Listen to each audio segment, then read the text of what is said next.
Bàbá tó ta lọ́pọ̀lọpọ̀. A very good father. Bàbá tó fi ọ̀rọ̀ Ọlọ́run kọ́ wa.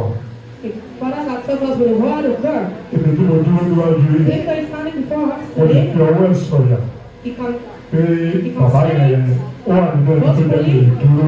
say boastfully that our father, that the Lord the God, Torí nígbà gave kan, him the reason to be courageous. mo lè fèsì crowd He báyìí. can't face crowd. He Mo lè has dúpẹ́ taken lọ́wọ́ us. Ọlọ́run. And now he's giving thanks to God. Mo dúpẹ́ lọ́wọ́ Ṣẹ́gun Ọládẹ̀jọ. He's giving thanks to our daddy, Shegun Oladejo. Mo lè dúpẹ́ lọ́wọ́ bàbá wa nínú pẹ̀pẹ́. And also our elders in the altar. Mo dúpẹ́ lọ́wọ́ Obama. He's beating Obama, he's giving thanks to him. Ọ̀rẹ́ lọ́kọ̀ọ̀dọ̀ tó tukọ̀ jọ yìí lọ́wọ́lọ́wọ́ rẹ̀. He's the one in charge taking place now.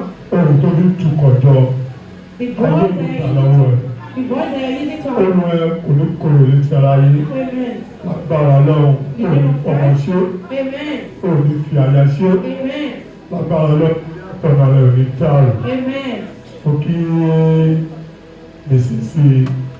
Ọládẹ̀jọ. We are our shepherd, right? Ìyàwó gbogbo restoration nìyẹn. She's our mother. Ìyàwó tí Ọládẹ̀jọ fi lẹ́fún wa This nìyẹn. is the wife that our father has left to us. Mo dẹ̀ ló fi àdúgbò kí màmá wa He's also great. ìyá Our àjọ mother, our church matron, our onígbàgbọ́ fún mommy, yín. shall not go Òkè destroy for kiri you. òkè lọ́lá lọ. You continue to go Ọláyé higher, ìbẹ̀rù wá lẹ̀ and láńlá you yẹn. never come down. Mo dẹ̀ kí màmá wa ìyá ògùdù And he's greeting our mother wá gba Ọlọ́run. by the name of, in the name of God. Bí àṣà bàbá mi Emmanuel Ṣẹ́gun Ọládẹ̀jọ. As our father is Ó surely ní said, ogún ọdún lónìí àjọṣe ni. it's yesterday we Àwọn continue to tí kì í celebrate ṣàwọ̀ tí together. kì í jọ yìí. Bàbá mi Jésù Ṣàkín. Our mother, Jesus Shaki, Ní ṣàìsàn. you will not fall sick. Àìsàn ní mọ̀ yín. Mo kí gbogbo ilé pátápátá jákèjádò. Mo kí gbogbo ìjọ. He's greeting all Mo kí gbogbo congregation. oníbodè. He's greeting Simon Mo and kí Simon. akọrin. He's greeting the chorister. Mo lè kí ọkùnrin, mo kí obìnrin. He's greeting the men Mo and the kí ọmọdé, children. mo kí àgbàlagbà. He's greeting the young and the old. He's Lágbára greeting Ọlọ́run. the child in the bed. Ìjọ restoration tàjọ wà In nínú the name ẹ̀. of God, this restoration Ìjọ of ìlú our wálẹ̀. lives today Kò dẹ̀ ní shall not dìbàjẹ́ fall. lágbára Ọlọ́run. Amen. Lágbára Ọlọ́run In the name of ìmọ̀ràn God. kò ní ṣẹlẹ̀ lórí wa. Amen. Mo rántí The thoughts of the evil doer shall not be our portion. mo rántí bàbá mi nínú Olúwa. Remember our father, Ṣẹ́gun Ọládẹ̀jọ. Shegun Oladejo, Mo rántí ìgbà tí à ń ṣe ìsìnkú wọn nípa was bẹ̀rẹ̀. buried his burial ceremony. Mo bìlí pé tó bá yẹ pé irú ọ̀rọ̀ tí ọ̀rẹ́ wọn sọ ẹgbẹ́ kìíní àná. The words that his friend has spoken the other day, Tó bá yẹ kí bàbá mi wà láyé, it was alive. ó ṣe ṣe kọ́ gbọ́ àgbé ọ̀rọ̀ yẹn. Ó ṣe ṣe kọ́ ti gbàgbé ọ̀rọ̀ yẹn. It's likely for him to have Ó forgotten ṣe those ṣe kí words. ìyàwó wọn kan ti gbàgbé ọ̀rọ̀ It's yẹn. likely for the wife to have Ìmọ̀ṣẹ́ forgotten ọ̀rẹ́ wa those ó words. mú ọ̀rọ̀ yẹn wá sí ìrántí fún wa. But his friend Gẹ́gẹ́ was bí iṣẹ́ ìyanu gave tí us Ọlọ́run those ti words gba of memory Olúṣẹ́gun Ọládẹ̀jọ ṣe.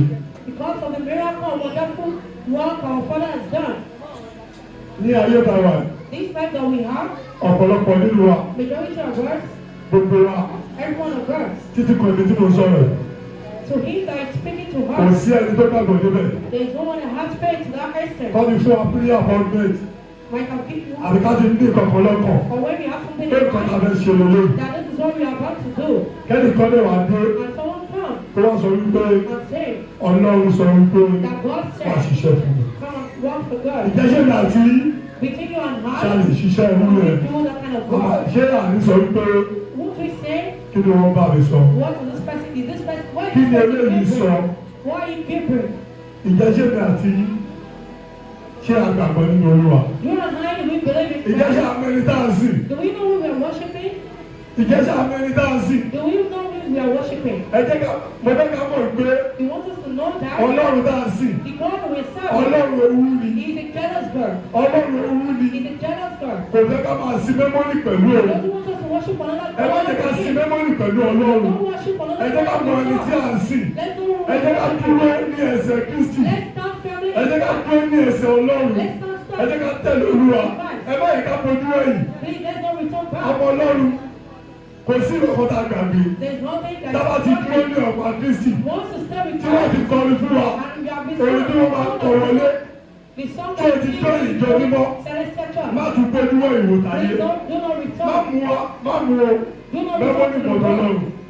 Don't worship another God with our mighty Hallelujah. God. Hallelujah. Ẹ má jẹ́ ká mú mẹ́wọ́n ní mọ̀tọ́ lọ. Please do not worship another God with our Lord Kò Jesus. sí ìkọ̀kan tá a gbàgbé sáyé. There's nothing that is left Kò to sí work. ìkọ̀kan tá a wà. There's nothing that we're searching Ẹ jẹ́ ká for. di ọ̀pá Kristi mú. Let's hold the Christ family. Ẹ jẹ́ ká di ọ̀pá Kristi mú. Let's hold the Christ Ẹ jẹ́ ká family. sin Ọlọ́run lótìtọ́. Let's worship God Ẹ jẹ́ ká truly. sin Ọlọ́run lódodo. Let's worship God with integrity, deeply and sincerely. Ẹ jẹ́ ká sin Ọlọ́run lódodo. Let's worship God Ẹ jẹ́ sincerely. ká tì pẹ̀lú mímọ́. Let's worship with our pure hearts. Bí orin tí a máa kọ nínú Those sẹ́lẹ̀. are the songs that we usually sing. Máa ṣiṣẹ́ lọ, máa ṣe ìwà ìsinmi, máa fòpin orúkọ rẹ̀ gbọ́. Ojú Olúwa. Ìwọ iṣẹ́ rẹ̀, àwọn ọ̀gbẹ́ ní mímọ́ orúkọ wọn. Ìbá ṣe rẹ̀ lábí mi. Èrè iṣẹ́ rẹ̀ ní ìwọ.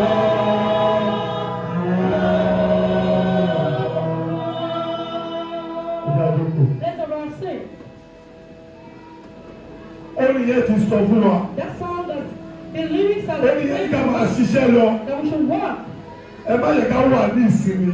Don't do no rest. Olúkòrè ń bọ̀. Á fún èmi àti rẹ gẹ́gẹ́ bí iṣẹ́ ọwọ́ wa. We are going to reap whatever you Á sow. fi fún wa níjọ́ kan. He's going to give unto us one Ìwọ tó day. ń sin Ọlọ́run. You that you're not worshiping God, O sin Ọlọ́run tán. you that you're worshiping God after Ojú worshiping wa God, jáde. then you go out. O tún lọ ọ̀dọ̀ àbáyẹ̀mí. Then you visit Òun the ní òun pastor. gbàdúrà. Then you say you're praying. Ó pè lójú méjèèjì. You're praying. Ọlọ́run ò dá ẹ lóyún. And you say God is Ìgbà not kan lọ́lọ́ máa prayer. sílẹ̀kùn àánú. It is one thing God is Àwọn not ẹgbẹ́ àti rẹ̀ ò mú àsìkò tàbí ìgbà. You and I don't know the time. Tọ́lọ́ máa sílẹ̀kùn àánú fún wa. When the door of blessing will be Àmọ́ gbà tó bá ti opened. bá wá tó bá ti wá lọ mú ìní ìmọ̀ Ọlọ́run But gbọ́. once you start worshiping another God aside Him, Irú èèyàn bẹ́ẹ̀ yẹn ló máa sọ pé òun gbàdúrà. is that the person that will say you're praying. Àdúrà àwọn ògbà. And God is not accurate to your prayers. Ẹ má jẹ́ ká bojú ẹ̀yìn. Please do not return back to the work. Ẹ má jẹ́ ká bojú ẹ̀yìn. Do not return to the work. Ẹ jẹ́ ká mọ ẹni tá à ń sìn. Let's know who we are worshiping. Ṣé mi àti ẹ ní ìgbàgbọ́? You and I, do we have faith? Tí a bá ní ìgbàgbọ́, If you have faith, ẹ wo nǹkan tó sọ nípa bàbá wa look at Emmanuel. what has been said about our father during his burial ceremony. Ẹ má bínú wa o. Do not be offended, Mom. Wọ́n ní bàbá fẹ́ lọ sí skul. He said Daddy wanted to go to school. Bóyá wọ́n lọ He went to polytechnic. bóyá wọ́n lọ sí church. He went to church. Wọ́n wá sọ pé kọ́ wọn lọ pé òun lọ. That I should sing God's voice. Lẹ́lẹ́ni bá kó sẹ́nu. Then someone went to the Lójú church ìránṣẹ́ rẹ̀. and he said, Ibi tó lọ yóò ṣọ́ lọ rẹ̀. this school that you are about to go is not your way. Ọlọ́run kò wá ṣiṣẹ́ fún ọ. God said you should answer his Bàbá prayer. jọ ọjọ́ wa yé wọn fún Ọlọ́run. Everything about him belongs to God. Mo fẹ́ kó mọ kíní kan He dájúdájú. wants us to know something. Nígbà tí bàbá jọ wa yé wọn fún Ọlọ́run. When God surrendered everything Ẹ wo belongs iṣẹ́ to àmì ẹ God. wo iṣẹ́ ìyanu. Look at the wonderful work and miraculous work Tí Ọlọ́run gba ọwọ́ Emmanuel Ṣẹ́gun Ọládẹ̀jọ́ that sí. happened through him. Ẹ wo iṣẹ́ tó fi ọdún mẹ́sàn-án. Ẹ wo iṣẹ́ tó fi kó jọ. Look how the work of his mind is Ẹni tó ṣọ́ọ̀ṣì mi wà fún 30 years. There's some church that Iṣẹ́ ọdún mẹ́sàn-án tí Emmanuel Ọládẹ̀jọ́ kó jọ. the 9 years work 30 years ojú tó bẹ̀. 30 years is not up to Ẹ our jáde life. kẹlọ wò. Ìmí Go and make research. ọ̀rọ̀ ló débẹ̀ o. It is word that got there. Inú ayẹyẹ tí ṣọ́ọ̀ṣì mi ṣì wà. Inú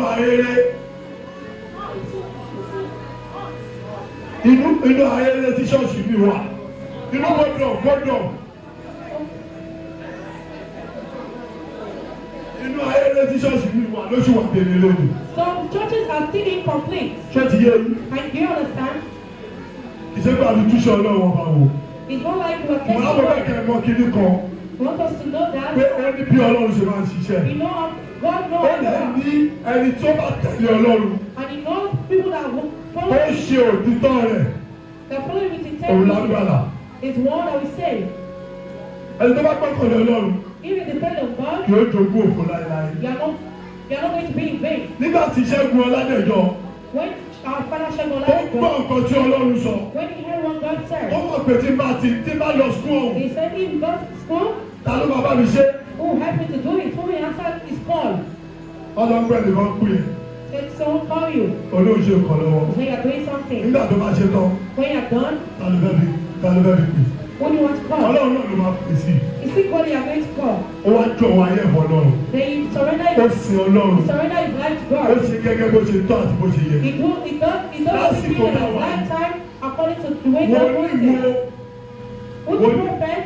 Wòlíwo ló máa gbé sí ẹ̀yìn látòní di Ìbàdàn ní Èkó. Which prophet will let Kò sẹ́ni tó lè ṣe. in the spirit from his Tọ́lá try. neighbors? If they try Tó bá try fún wòlíì yẹn. if they try for a Bóyá bí prophet, 1 hour àbí 2 hours. maybe 1 hour or 2 Lọ́ọ́ hours, pèsè ẹ̀yìn. Ẹ̀gbọ́n kò ní wá ṣọ́ọ̀ṣì yẹn mọ́. will not come to that church again. Wọ́n náà fẹ́ ṣe púpọ̀ àwọn ọ̀run. Say they want to Kò lè nígbà pọ̀ náà ló sọ̀rọ̀. know that it's God that is working. Hallelujah. Hallelujah.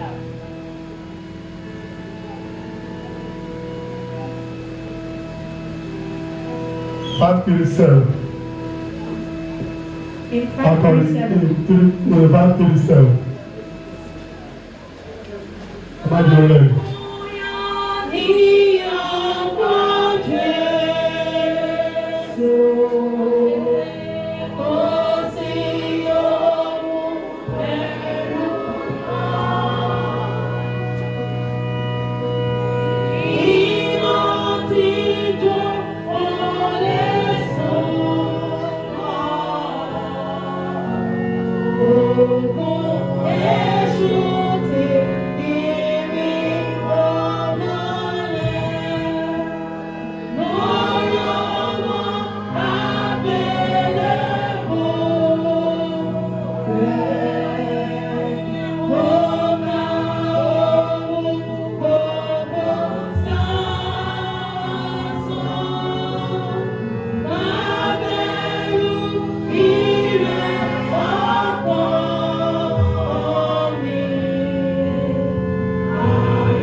Hallelujah. Orin tá a kọ ní sí. This song comes to our ears. Ó ti tọ́ wa sọ́nà. That's lead us to the right path. Ṣé èmi àti rẹ? You and I, Ṣáàtì sọ lójú ayé pé can we say in our Jésù lifetime sílẹ̀. that you will not leave Christ? Ẹni tó bá gbàgbọ́ lórí sọ bẹ́ẹ̀ o. It's only a believer that can say Kì í ṣe that. wọn tó gbàgbọ́ I know you for unbeliever. tó ojú mú nǹkan mi mọ́. When you're hurrying to him, Tó mú nǹkan mi mọ́ when you're lọ́rùn. worshiping another God aside Ó from lè him, sọ fún Ọlọ́run pé mi ò ní fi ẹ you sílẹ̀ o. can't tell God that you can't leave him. Hallelujah. Hallelujah. First lesson.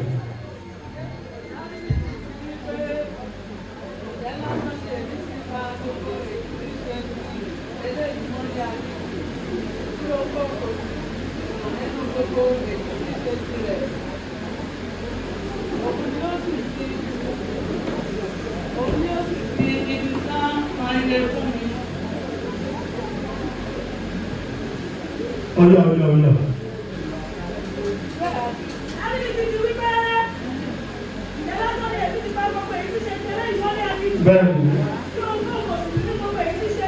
Bẹ́ẹ̀ni. Bẹ́ẹ̀. Bẹ́ẹ̀. Bẹ́ẹ̀.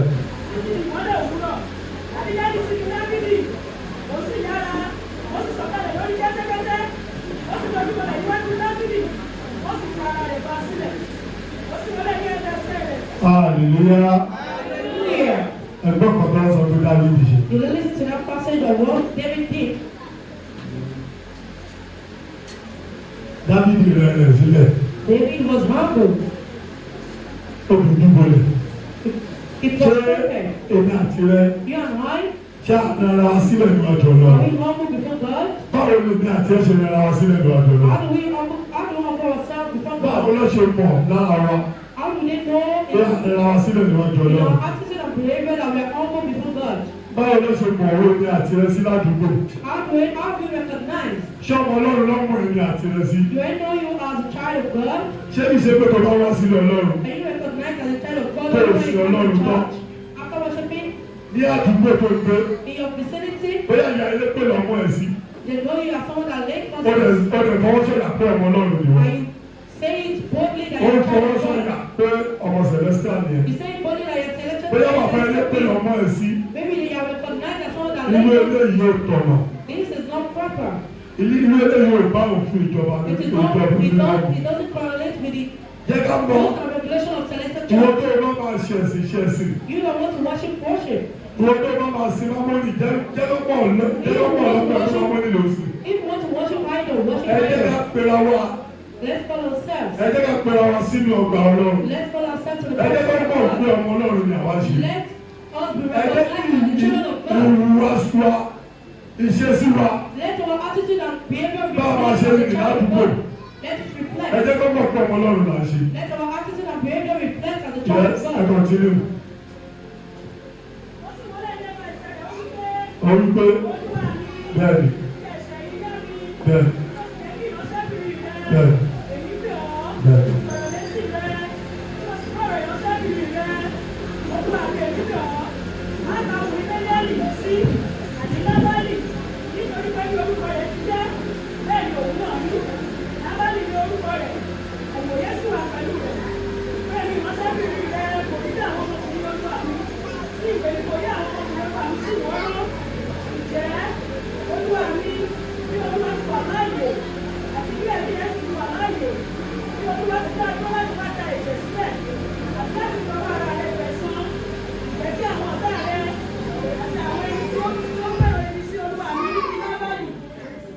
Èyí ni ẹ̀bùn tí ìránṣẹ́bìnrin rẹ̀ fún wá fún olúwa mi.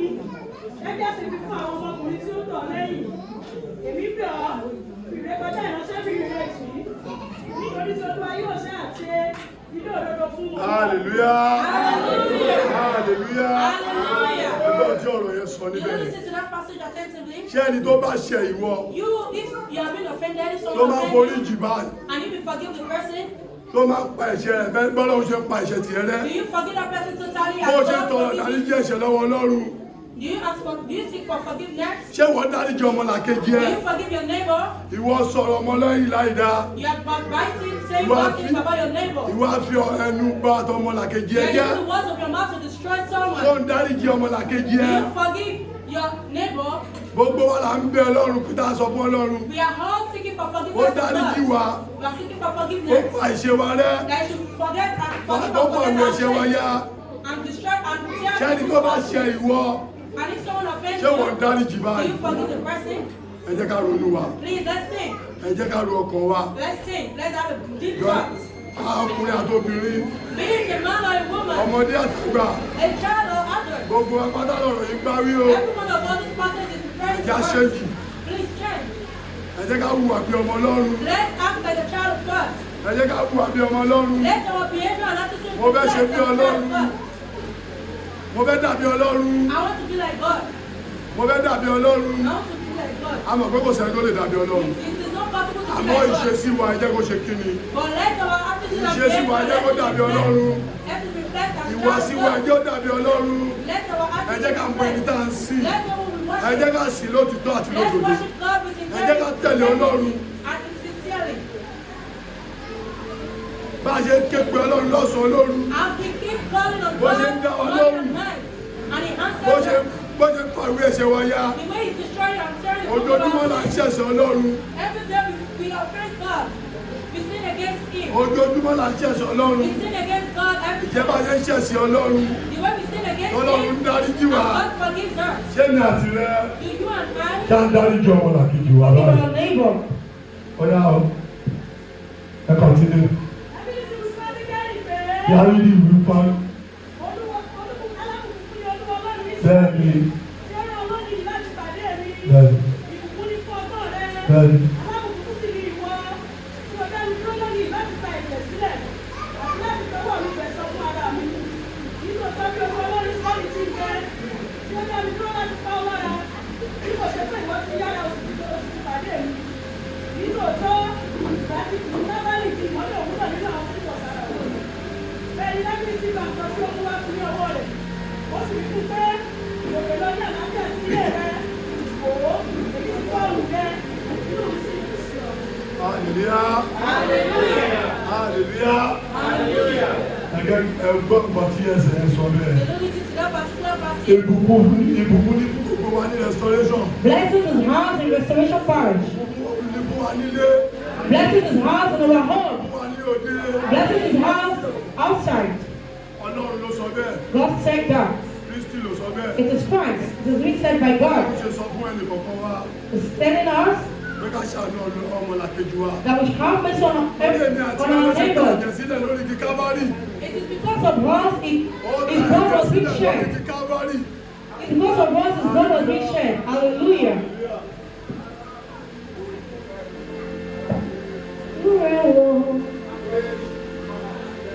Akọrin akọrin.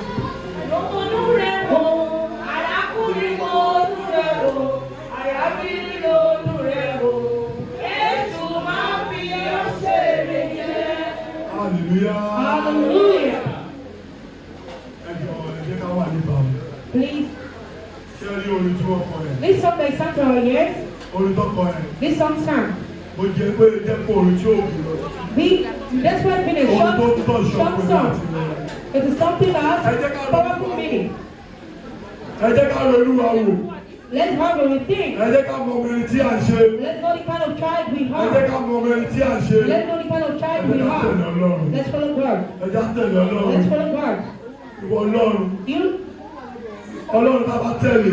if we follow God, Bá bá ṣe tẹ̀lé Ọlọ́run sí. as we follow God, Bá bá ṣe rí ìyanu Ọlọ́run that is sí. how we're going to see His Bá bá ṣe rí miraculous. ògùn Ọlọ́run sí. That's how we're going to see His miraculous hands and His glorious deeds. Second lesson. Ọlọ́run ní kan sí àgbẹ̀ ní ọlọ́láyọ̀. Ẹ̀rú sàfihàn ayé rẹ̀. Bẹ́ẹ̀ni. Sáyẹn ẹ̀rí kan. Ó sì yá bákan lórí owó náà. Ayé rẹ̀ bá wọ̀. Ó sì máa pàdé rẹ̀ wá. Ó sì bẹ̀rẹ̀ ní ẹsẹ̀ àwọn àkọsílẹ̀. Hallelujah. Hallelujah. Hallelujah. Ẹgbẹ́ ẹsẹ̀ yẹn. Did you listen to that passage? Ẹwọ ẹni tó ta ilẹ̀ yẹn. Look at the person that sold the land. Tọ́ba béèrè ìdámẹ́wàá láàrin lọ́wọ́ ìgbà àti rẹ̀. If we have been asked for our time, Ibi tí ọwọ́ ìdámẹ́wàá ti jáde ni. that is where time comes Ó from. ta ilẹ̀ ẹ̀. He sold his land, Ó kó ìdámẹ́wàá wá. then he brought his Bẹ́ẹ̀ni àti tithe. ẹ ṣe mú ìdámẹ́wàá wá sílẹ̀ Ọlọ́run. The way we bring our tithe to Ẹlòmí ò the tẹ̀ house of mọ God. ọdún jẹ táàsì. Some people don't even know Ẹlòmí ò what mọ tithe tó is jẹ called. ìdámẹ́wàá. Some people don't know what tithe is Ẹ called. jẹ́ ká mú ìdámẹ́wàá wá. Let's bring our tithe to Ilé God. ìsọ̀ tó kù kó lè jẹ kó lè ṣe rere nínú So ayé wa. that in really now you bring our 10% Ẹ jẹ́ ká mú ìdámẹ́wàá wá sílẹ̀ Ọlọ́run. Ẹ jẹ́ ká fi ìdámẹ́wàá wá. Let's bring our Ẹ jẹ́ ká fi gbọ́ Ọlọ́run wò. let's use our tithe to Tọ́run kó lè thank ṣe God. kí ni? Ẹ jẹ́ ká mú ìdámẹ́wàá wá Let's bring our tithes sílẹ̀ Ọlọ́run. to God, to the house of Ìdámẹ́sàn tó God. kù, The remaining 9, ọrùn kó lè bù sí. so God can increase it. Ká lè fi ṣe ìyanu. It can be increased so we can use to do Ẹ jẹ́ ká mú miracles. ìdámẹ́wàá wá sílẹ̀ Let's Ọlọ́run. bring our tithe to the house of Nínú God. ìdámẹ́wàá wa tá mú wá, And this our tithe that is being birthed. hallelujah. Hallelujah. Ìdámẹ́wàá rẹ̀ Your tithes tá mú wá sílẹ̀ that Ọlọ́run. we bring to God, to the house of God. Ẹlòmí ò mọ̀ tó mọ̀ rárá. Some people don't know the meaning. Ìdámẹ́wàá tá mú wá sílẹ̀ The Ọlọ́run. tithe that we bring to God, Tí èmi bá mú wa ní ìdámẹ́wàá wa, once he brings his tithes, mo máa ń mọ changes ìdáyé. it changes. tí bá mú ìdámẹ́wàá wá sílẹ̀ Ọlọ́run. Wants to bring his tithe to the Wọ́n house mọ of ìyàtọ̀ God. nínú iṣẹ́. He knows there's Ìwọ a tó bá difference. fi There's a ọkàn difference in his work. ọkàn tó dára If you tó o fi good sọ heart, ìdámẹ́wàá if you use a good heart to pay tó his o fi tithe, ọkàn tó dára if you use a good tó o heart fi mú ìdámẹ́wàá wá sílẹ̀ to bring Ọlọ́run. his tithe to the house of Ọlọ́run God, máa mí sí ìdámẹ́sàn tó kù fún ẹ. God is going to take control over the night. Ìdámẹ́sàn tó kù The remaining night ó máa wúlò fún ayé is ẹ. going to be useful for you and your life. And Irú your ọkàn tó bá family. mú ìdámẹ́wàá wá sílẹ̀ Ọlọ́run. Any heart that bring tithe to the house of Irú God, ọkàn bẹ́ẹ̀ ni iṣẹ́ wọn máa ń ní lọ síwájú. it is that type of heart that Ìwọ try Ọlọ́run, continue to be successful. try Ọlọ́run. You try it. Èèyàn máa ń fi nǹkan gbìyànjú Ọlọ́run. You Tó bá just ti mú ìdámẹ́wàá wá sílẹ̀ Ọlọ́run. once you bring tithe to the house of Lọ́sẹ̀ God, yẹn, that week, ní oṣù yẹn, that month, wọ́n mú iṣẹ́ àrà pẹ̀lú iṣẹ́ ìyanu come tọ́lọ́run and see máa ṣe one nínú good ayé. thing that God is going to do Iṣẹ́ in àrà your àti iṣẹ́ life. ìyanu tọ́lọ́run máa ṣe nínú iṣẹ́ rẹ̀. Miraculous and wondrous thing God is going to do in your life. Yes, That I month. continue.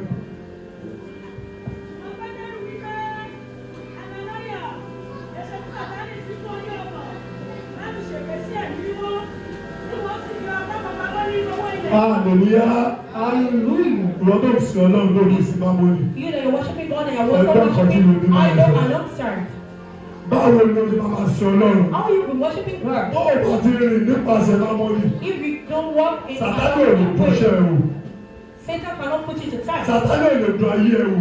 Satan cannot put you to Tó test. o bá ti rìn nípa máa mọ́ ni. If you don't walk in an unclean place, Tó o bá ti lọ ilé bàbá yẹ̀ mí wò. if you don't visit Abba's, Kódà gan, Sàtánì ò lè ya Sàtánì ọ̀dọ̀ rẹ̀. even Satan can come your way. Kódà gan, torí Sàtánì tẹ wo yẹn. He says Satan Ó ní àwọn ọmọọṣẹ́ lóríṣiríṣi. have various work, yes, various apprentices. Báwa náà ṣe ní ọmọọṣẹ́ lẹ́nu iṣẹ́. The same way we have apprentices at work. Tó lẹ́ pé ọmọọṣẹ́ wa gbọ́ máa pè pé Now our apprentices are going to ọ̀gá mi say, jẹ́ ẹ̀rí kan báyìí. my boss did this. Bẹ́ẹ̀ ni ọmọọṣẹ́ Sàtánì. That is the way the Tó bá fẹ́ apprentices pe are ọmọ Satan. ọmọ Ọlọ́run wò. If you want to text God, Ọmọọṣẹ́ Sàtánì ló máa sọ fún Sàtánì pé ẹ̀rẹ́ ni tó lọ ẹ̀. Ṣùgbọ́n táwọn náà bá gba Ọlọ́run gbọ́. Satan, I look at Tó that o person ṣe Ọlọ́run. but you can want to Tó o worship fi God. Ọlọ́run lásìkò tó yẹ kó o pè. Now you call upon God when you're supposed to call him. Sàtánì ò ní tí kò ní rí ti ẹrù. Satan can't come your way. Ó máa fi ọ̀rọ̀ ẹ. He's going to use, Ọ̀rọ̀ ẹ ó máa ṣe kí ni? Ó máa da ọ̀rọ̀ ẹ lò ní. he's not going to have the Á time. náà wò ní ti ẹrù. He's not going to have the Ẹ jẹ́ kó time. máa lọ́rọ̀ ẹ̀. Let the person Ní ìwọ tó go. bá gba Ọlọ́run gbọ́. That's him to believe in Àmọ́ God ọ̀rọ̀ tó bá and ti to sin worship Ọlọ́run. God. And if for you to worship God Tó o tún sin lọ́dọ́rùn. and alongside with idols, Irú èèyàn bẹ́ẹ̀ yẹn that kind of person ní Sàtánì máa ń bẹ̀ is ṣẹ́ o. that kind of person that Mo Satan gbàdúrà fún mi àti rẹ. is praying for you and I. Sàtánì ò ní bẹ̀ ṣẹ́ wa o. That Satan will not visit us and will not interfere with anything that concerns us. Nígbà tí ó wà níbẹ̀, tìrẹ ní ṣe, nígbà tí a sì wà náà, wà nípa wà rà rẹ̀, èyí ti ẹ tí wọ́n fi lọ bí ìjọ ọmọ rẹ̀, èyí ò bá ní ìwọ́ ṣẹ̀jẹ̀ sí, bí kò ṣe sí Ọlọ́run. Nígbà tí ọmọ náà yà sí bọ̀ ọ́, ṣùgbọ́n àwọn òbí, ó ṣubú lulẹ̀, ó sì kú, ẹ̀rù láti gba gbogbo àwọn tí ó gbọ́, àwọn ọ̀dọ́mọkùnrin sì dìde, wọ́n tì í, wọ́n sì gbé jáde, wọ́n sì sí, wọ́n sì lọ́wọ́ ní wákàtí mẹ́ta, ayẹyẹ láì mọ ohun tí ó ti ṣe, wọ́n wọlé, gẹ́gẹ́ bí sí ìgbà náà pé, wí fún mi, bí iye báyìí lè rí ta ilẹ̀ náà, ó sì wí pé lóòótọ́ iye bẹ́ẹ̀ ni.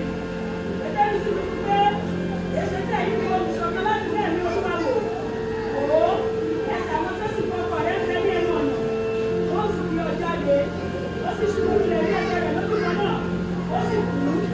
Àwọn ọ̀dọ́mọkùnrin sì wọlé, wọ́n bá ó kú, wọ́n sì gbé jáde, wọ́n sì sí lẹ́gbàá ọkọ̀. Hallelujah. Hallelujah. Ẹ gbọ́ ẹsẹ̀ Ọlọ́run yẹn. Did you listen to that passage? Ìṣe tí wọ́n ń tọ́ṣe Ọlọ́run ọba rẹ̀ wò. Are you testing God? Ìṣe tó ń tọ́ṣe Ọlọ́run wò. The way you are testing Ẹ God, má ká tọ́ṣe Ọlọ́run ọba wò. please do not test God. Ìdámẹ́wàá ṣe kókó.